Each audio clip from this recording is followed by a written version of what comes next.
Hi, I'm Rachel, and today I'll show you how to add fog and rain to any image using the Color Therapy app. Adding fog and rain is really fun to do, and it can be added to virtually any image. You'll first want to color the background. I suggest using dark and cool colors. The fog works well in this image because it is next to water. This further enhances the stormy feel.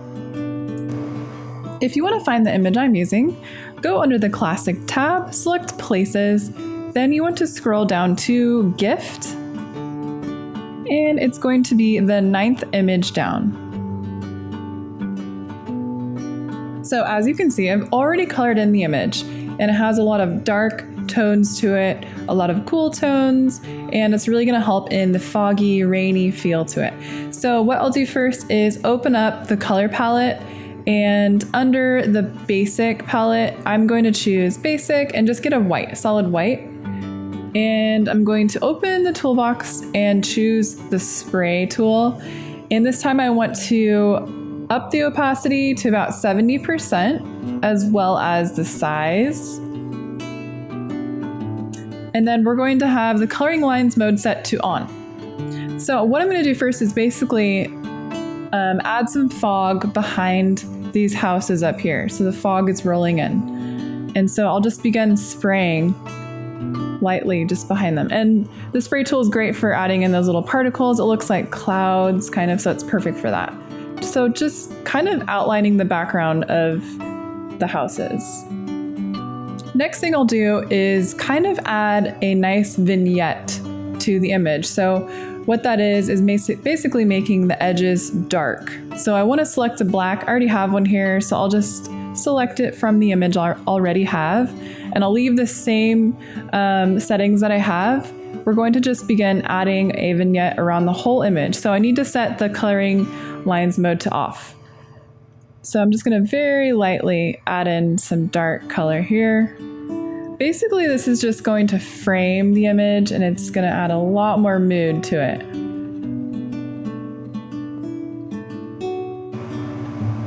So you just go and kind of outline the whole image.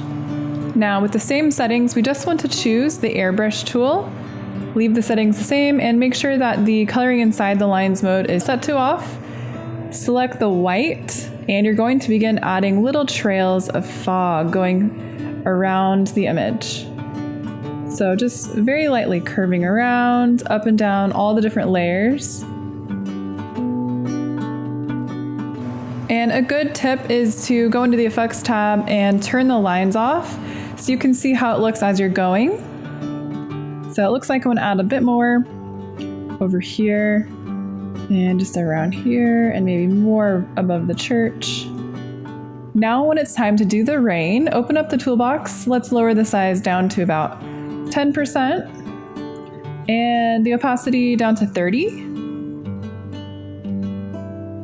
And you're going to just begin making streaks of rain.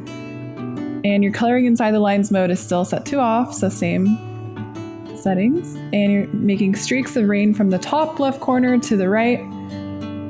You can also do it up and down, but if you do it from one side to the other, it looks kind of neat, as if it's blowing.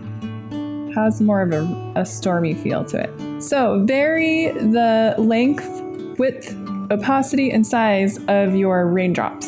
So some of them you want to make them longer, some of them you want to press harder, some of them you want to press just a little bit and make tiny little dots for the rain. And then you also want to raise the size again a little bit and just add in big giant clumps of rain. So there's essentially patches of rain, and that's it. So all you need to do at the end is go under the Effects tab and then under line, select no lines, and that's how you do it.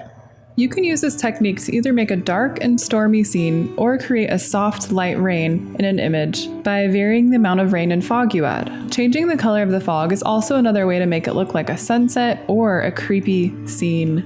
If you'd like to see more tutorials like this, don't forget to subscribe to the Color Therapy YouTube channel so you don't miss any new tutorial videos. Thanks for watching our tutorial. You can get the Color Therapy app for free on the App Store.